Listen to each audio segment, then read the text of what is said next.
This program contains subject matter and language that may be disturbing to some viewers. Viewer discretion is advised. My name is John, and I'm 21, and I'm homeless in Patterson.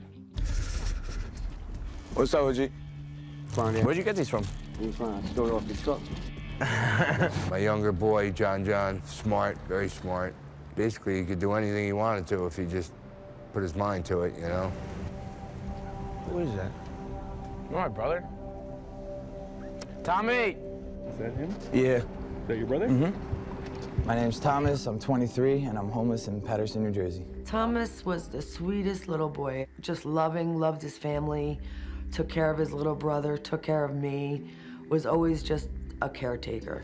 That's a new one. My kids saw their future in the family business. The boys were so proud of the family business, I mean, since they were toddlers.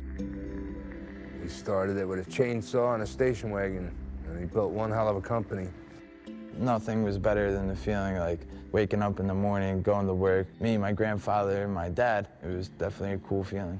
Unfortunately, drugs came into the situation. My younger sons are both addicted to heroin. Hello, miss. Miss, you spare any change? I appreciate it. Same thing as every night. Hustle, get high, you know? I make money by panhandling and robbing and stealing and selling drugs.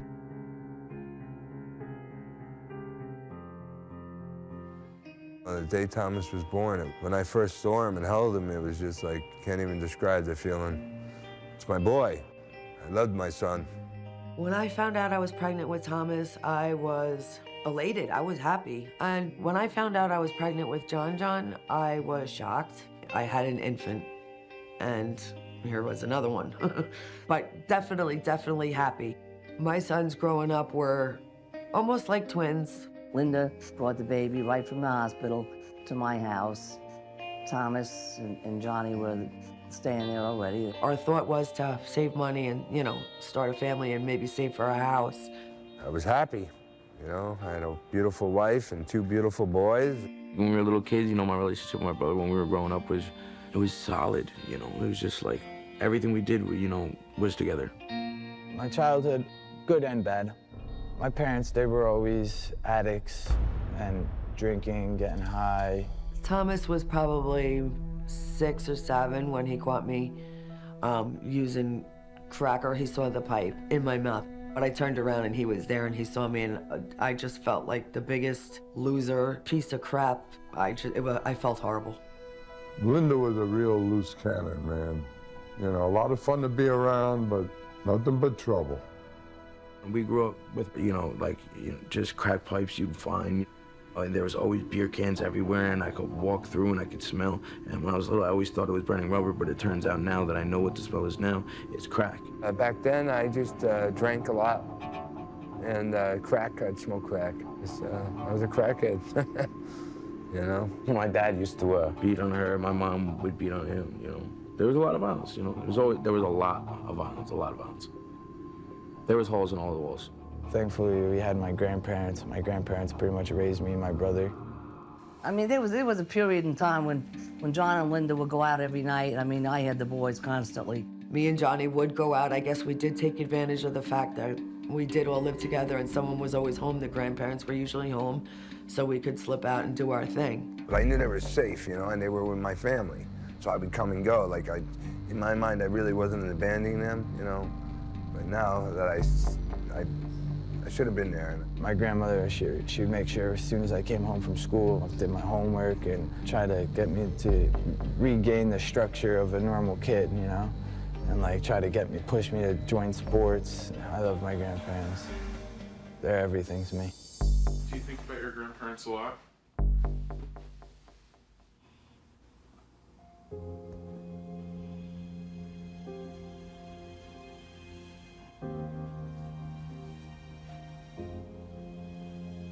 I love them, man.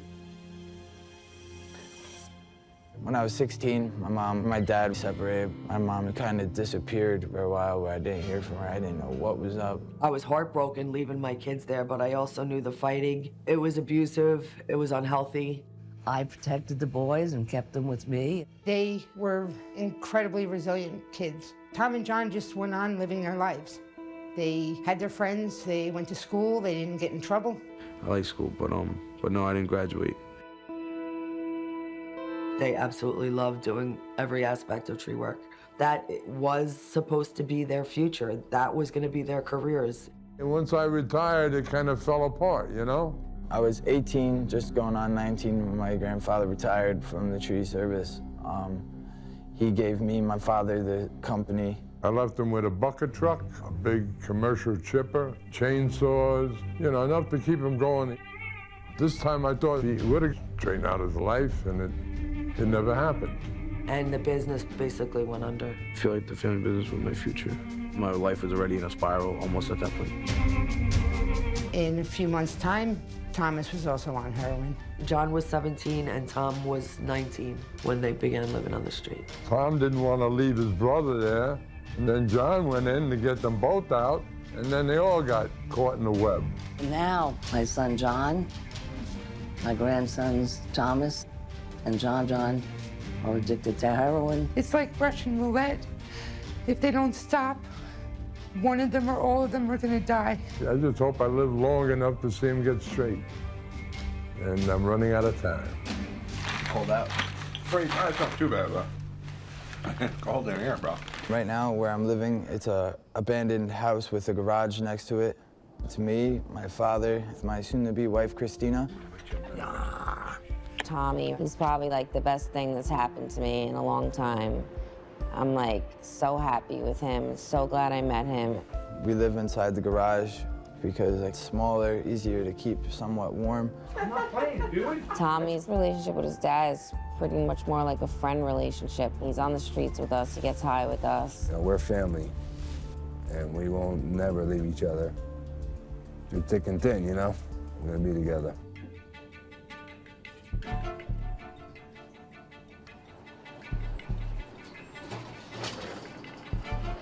Well, I'm living in an abandoned house, and it's all right. But to a normal human being, they say it's very, like unhealthy. My girlfriend's Jotty. I've been with her for about probably 4 months now. She's out there hustling right now, too. Well, we just freaking came back. We were trying to get Molly, but we wound up wandering into crystal meth.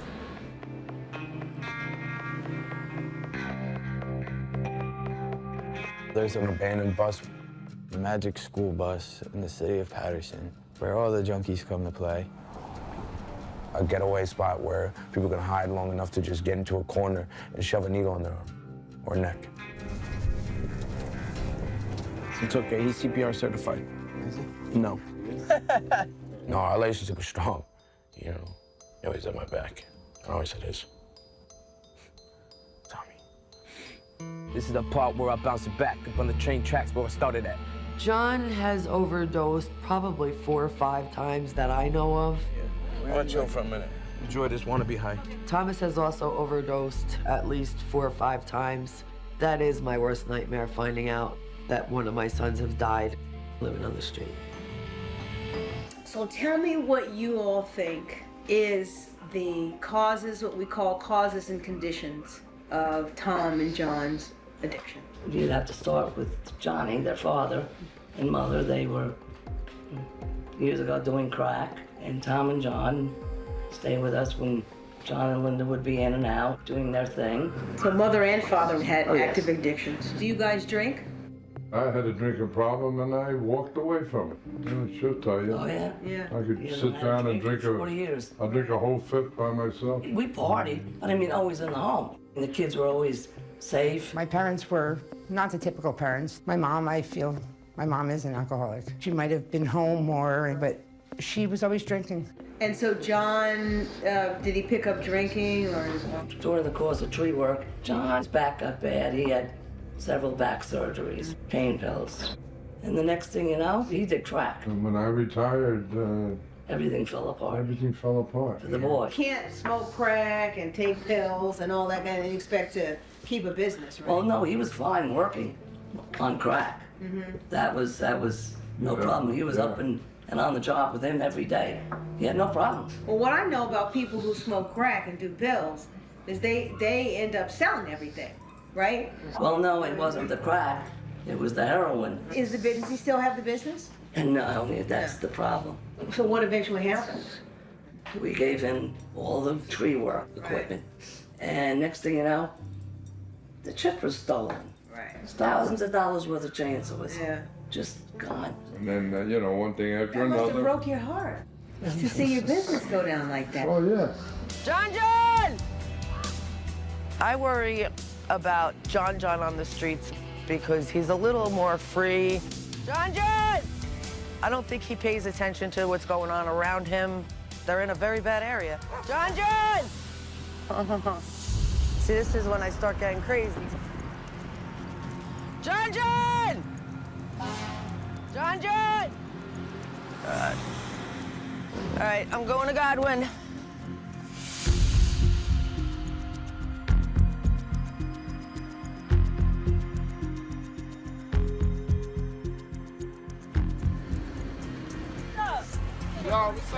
No, I'm good. Stop.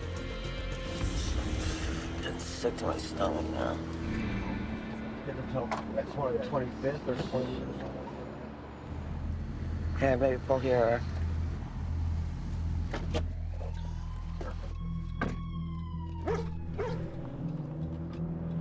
Hello?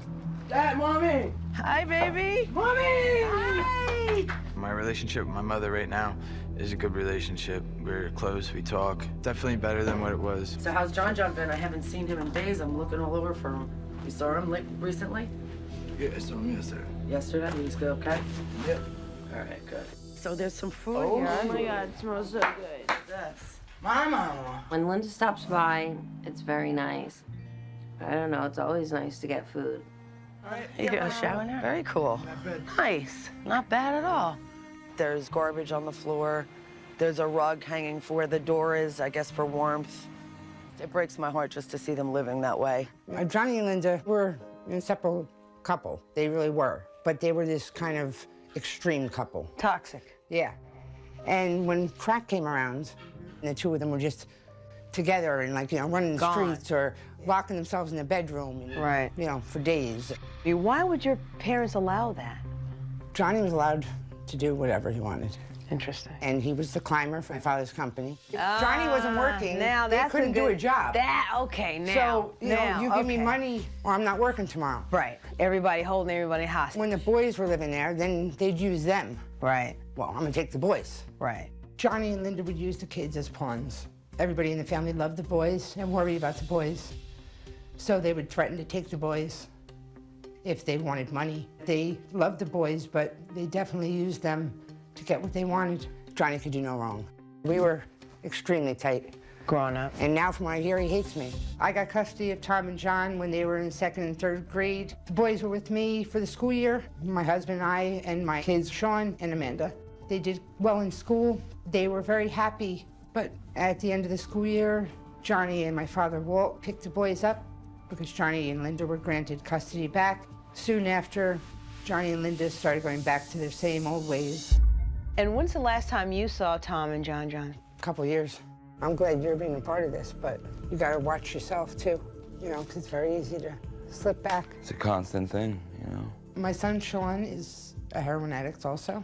He started struggling about 6.5 years ago. I injured myself skateboarding. I got involved with pain pills, specifically oxycodone 30 milligram, prescribed from a doctor. Several months in, I was cut from pain pills and began finding them on the street. December 22nd will be a year since the last time I've done heroin. I'm always worried about Sean relapsing because it's just like a broken record, you know, like every time, like Sean would come home clean, then he would just start getting like antsy. He'd be on drugs, he'd be out again. Then he'd be in jail, come out, say he wants a better life, and it would just keep going over and over again. I mean, Johnny has been dealing with stuff for years, but it was kind of shocking when you started seeing Johnny over the years. The first time I used heroin, I asked my Uncle John if he could get pain pills in Patterson. He was unsure, so we took a ride to Patterson, and all we could find was heroin. Me, my friend, and my uncle bought heroin, and that's when I began to sniff. I don't blame my brother for my son's addiction to heroin. It was Sean's choice. I know my brother loves my son, And Johnny, if he was clean, he would never do that. But the addict is a whole nother person. I just hope they take advantage of this because Patterson is just, you know, it's bad. It's bad. They're gonna die if this doesn't happen.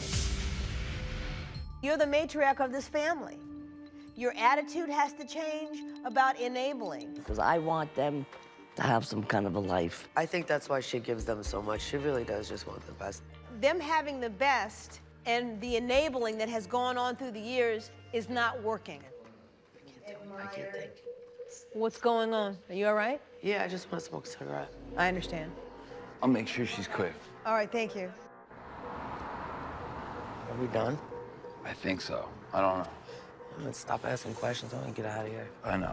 I see it in your face. Makes you want to get high. What? Makes you want to get high. Forget your glitter. I know. Hey, do you have a spike? What? Do you have a spike with you? Do I have a no? I haven't in a long time. So don't do it. We don't know whether we're going to end up doing Johnny first or the next day or the other way around. So let's just be open-minded about that. Thank you, Donna. Take it easy, Thank Linda. you. Thank you. I still feel concerned that somebody in this gang could sabotage all this. Hey, everybody. How's everybody doing? All right. Good. Not only are we dealing with Johnny, John, and Tom within the family, we also have an issue with another family member that needs some help that's here right now. Linda has succumbed to her disease again, and I just, wanted you to have the opportunity to say anything you needed to say. Just, I know, well, you guys don't know, but when my doctor took me off the pills, I started heroin. I just want to be a good role model for once. I want to let you know that there's an opportunity for you as well to go to treatment today. Awesome. But you're going to have to go today.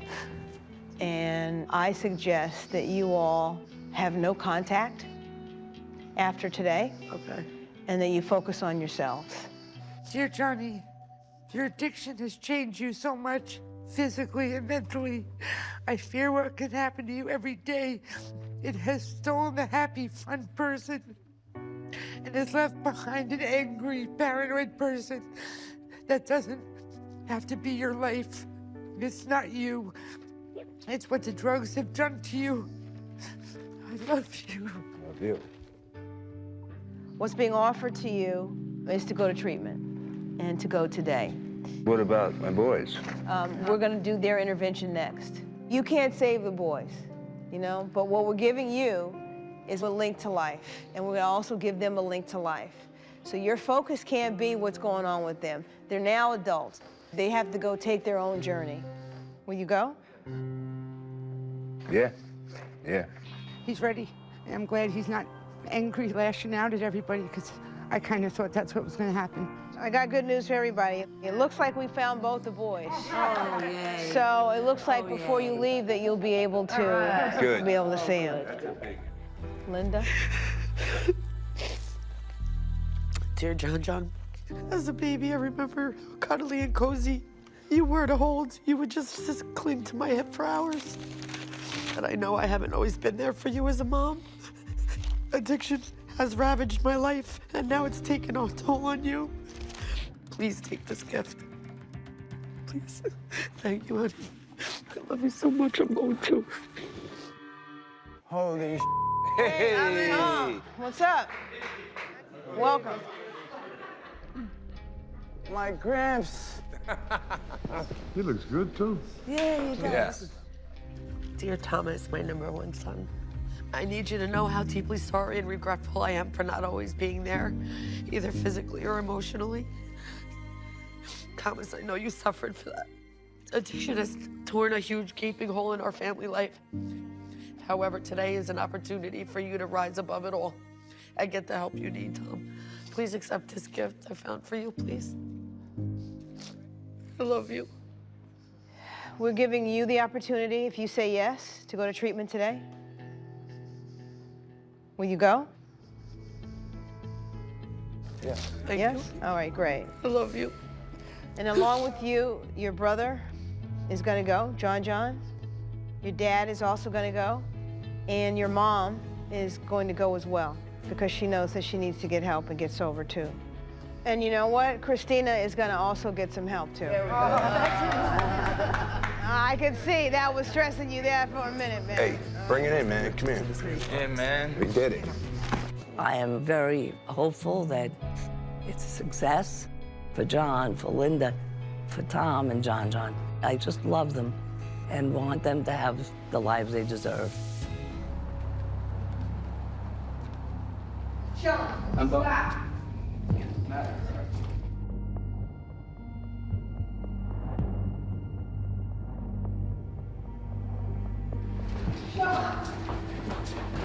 What happened to Sean tonight is, you know, he succumbed to the family disease.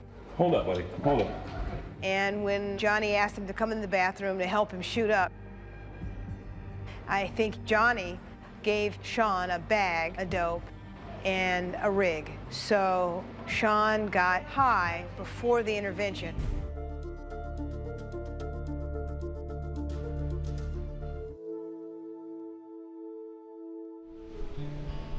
I feel a lot better physically, mentally. I feel a lot better about myself. My hopes for going back to New Jersey, getting the business started again, working with my father. Heroin definitely weighed me down and kept me from doing things I wanted to achieve in life. Now, not having that addiction and not waking up sick every morning, it's such a relief. Like I feel now, I feel free.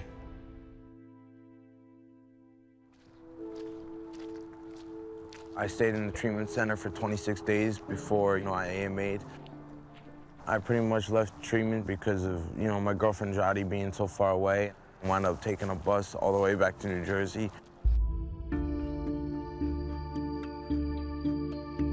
When I got back to New Jersey, I started using again, but I didn't give up hope, Now I have somewhere to live, I'm looking forward into getting a job. I have a place for me and my girlfriend Jody. I'm in the methadone clinic, and I'm hoping just to move on from there. Right now, I have 82 days sober, and I feel incredible. My whole life has changed in such a short period of time. Right now, I'm an outpatient program. I'm just taking it very slow. I work here now. They got me with my chainsaws in the woods, in my little happy place. Being I am clean and sober today, I do have a chance to rebuild my company and get my kids back on track. So far, everything is just going great. My relationship with Tom, now that we're sober and clean, we have such a strong bond, unexplainable. But when I heard John left treatment, broke my heart. I almost went down the wrong path again when I heard that, But I know I have to put my recovery first, because if I'm not sober and clean and of sound mind, I surely can't help him. Physically, I feel better than I have in many years. I get up in the morning, I'm not sick anymore. I'm able to work out, going hiking in Utah, it's been beautiful. Doing a lot of things I haven't done. I just feel like human again, to be honest. I don't even know how to thank anybody, If I had $1 million, it wouldn't be enough. I just am so grateful. The peace I feel within myself is amazing. So, yeah, I'm forever grateful. You have no idea.